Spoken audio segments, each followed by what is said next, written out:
మనం తీసుకునే ఏ నిర్ణయమైనా సరే భవిష్యత్తులో నల్లధనానికి కారణం కాకుండా చూడాలి.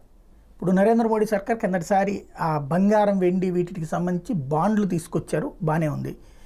దాంట్లో బాండ్లో పెట్టుబడి పెట్టిన వాళ్ళు ఉన్నారు, బంగారం బాండ్లు వాటిట్లో. ఆ తర్వాతన మళ్ళీ కొనుక్కుంటున్న వాళ్ళు ఉన్నారు. దాన్ని కంట్రోల్ చేయడానికి ట్యాక్స్ పెంచారు. ట్యాక్స్ పెంచేటప్పటికి ఏమైంది, విదేశాల నుండి విపరీతమైన స్మగ్లింగ్ జరిగింది దేశవ్యాప్తంగా.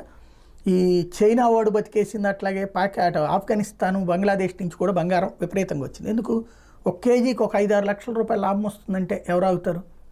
అట్లాగా జరిగింది పెద్ద ఎత్తున స్మగ్లింగ్. దాంతో నల్లధనం వైపుకి వెళ్ళిపోతుంది బంగారం అన్నటువంటి రూట్లో. ఇప్పుడు ఈ దఫా ట్యాక్స్ తగ్గించారు. అంటే తమ తప్పుని సరిదిద్దుకున్నారు. ఈ లోపైతే ఎన్ని వేల కోట్లు, ఎన్ని లక్షల కోట్లు బ్లాక్ మార్కెట్కి వెళ్ళిపోయి ఉంటాయి. అంటే ఆ బంగారానికి రసీదు లేకుండానే డబ్బులు లావాదేవీ నడుస్తుంది కదా. ఇప్పుడు అట్లాగే ప్రాపర్టీస్కి సంబంధించి ఒక నిర్ణయం తీసుకున్నారు. ఏంటయ్యా అంటే, మనం 10 లక్షల రూపాయలు పెట్టి ఇల్లు ఒక 10 ఏళ్ల క్రితం 25 ఏళ్ల క్రితం కొనుక్కుని ఉంటే ఇవాళ రేటు ప్రకారం అది 50 లక్షలకు 60 లక్షలకు వచ్చిందంటే ఆ 10 లక్షలకి ఈ 50 లక్షలకి ఉన్నటువంటి తేడా 40 లక్షలు.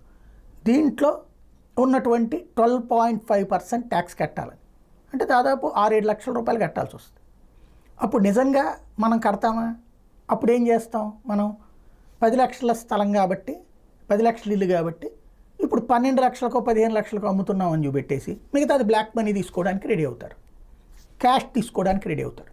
క్యాష్లెస్ కంట్రీ వైపుకి తీసుకెళ్లాలనుకుంటూ క్యాష్ వైపుకి ఈ విధంగా తీసుకెళ్తున్నారు. అట్లాగే తప్పుడు మార్గంలోకి వెళ్ళడానికి అవకాశం లభిస్తున్నారు. కాబట్టి దాంట్లో వెంటనే ఉంటారంటే రిజిస్ట్రేషన్ వాల్యూ మార్కెట్ రేటు ప్రకారమే ఉంటుంది. అంటే ప్రజలను ఎత్తిన భారమే కదా అప్పుడు. అంటే ఫర్ ఎగ్జాంపుల్ ఆ రోజుల్లో 10 లక్షల రూపాయలు ఉంటే ఇవాళ మార్కెట్ వాల్యూ ప్రకారం 30 లక్షలు ఉంటుంది. అప్పుడు ఇది ఒక భారం. రెండవది అదనంగా మిగతా అమౌంట్ని బ్లాక్లో తీసుకుంటారు. అప్పుడు ఎవరికి ప్రయోజనం అవుతుంది? ఇది ఆలోచించాల్సిన అంశం.